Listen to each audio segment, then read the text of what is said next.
Naam, katika mjumuiko wa habari za kisiasa mtazamaji, CCM imeweza kuvunja ukimya ya ijibu Chadema kesi ya uhaini ya Tundu Antipas Lissu baada ya maneno kuwa mengi katika mitandao ya kijamii. Karibu sana tuangazie habari za siasa. Jina langu ni Official Rose D.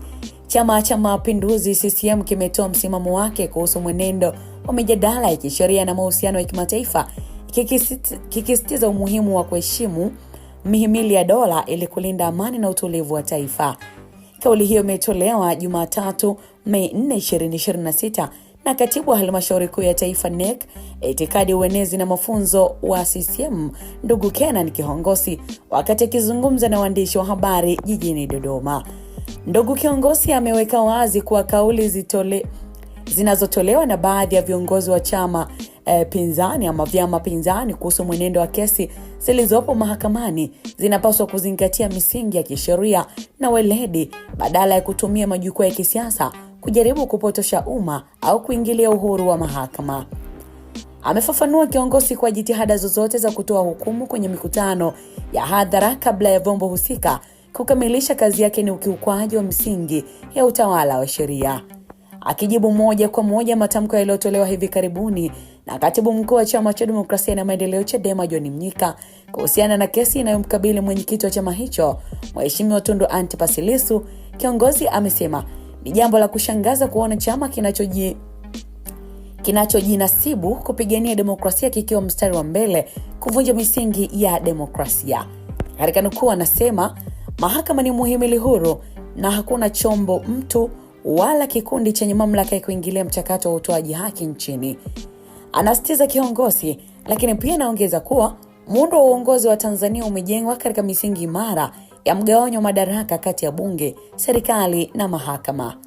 Kwa mujibu wa katibu huyo wa uenezi, kila muhimili unapaswa kuacha utekeleze majukumu yake kwa uhuru kamili bila kuingiliwa na kelele za kisiasa ambazo mara nyingi hulenga kutafuta huruma na wananchi badala ya ukweli wa kisheria. Kiongozi huyo pia ameeleza masikitiko yake juu ya utamaduni wa baadhi ya viongozi kudai kuwa mtu ameonewa kabla hata mahakama haijatoa uamuzi wake wa mwisho. Amesema pia hali hiyo inaweza kutafsiriwa kama jaribio la makusudi la kuathiri mchakato wa haki na kupandikiza mbegu ya kutoiamini mahakama miongoni mwa wananchi, jambo ambalo ni hatari kwa usalama wa taifa na utangamano wa kijamii. Katika hatua nyingine, ndugu Kiongozi amekosoa vikali msimamo wa hivi karibuni wa kamati kuu ya Chadema wa kutotambua serikali iliyopo madarakani.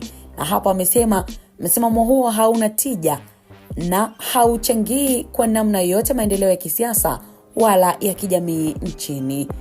Ameeleza kuwa siasa za kukataa uhalisia wa kiutawala ni siasa zilizopitwa na wakati ambazo zinawachelewesha wananchi kupata maendeleo ya kweli kupitia ushirikiano wa kifikra na kimkakati.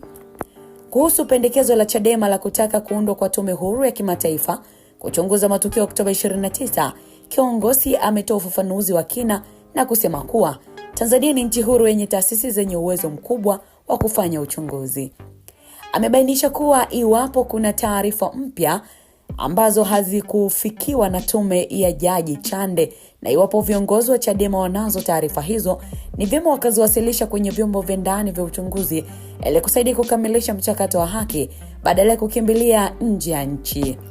Mwisho wa maelezo yake, Kiongozi amesisitiza umuhimu wa viongozi wa kisiasa nchini kujikita katika kuimarisha uelewa wao kuhusu siasa za kimataifa na namna diplomasia inavyofanya kazi.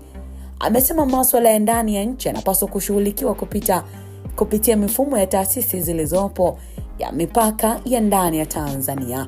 Na kwa kumaliza, ametoa rai kwa viongozi wote wa vyama vya siasa kuweka maslahi ya taifa mbele na kuacha kutumia kesi za kisheria kama mtaji wa kisiasa, akisisitiza kuwa CCM itaendelea kusimamia serikali kuhakikisha inalinda haki za kila raia bila upendeleo. Na ni tamati katika taarifa ya Mheshimiwa Kiongozi. Ukiwa na maeneo na mchango wako, basi utaweza kuandika kupitia comment section, wakati mwingine tutaangazia.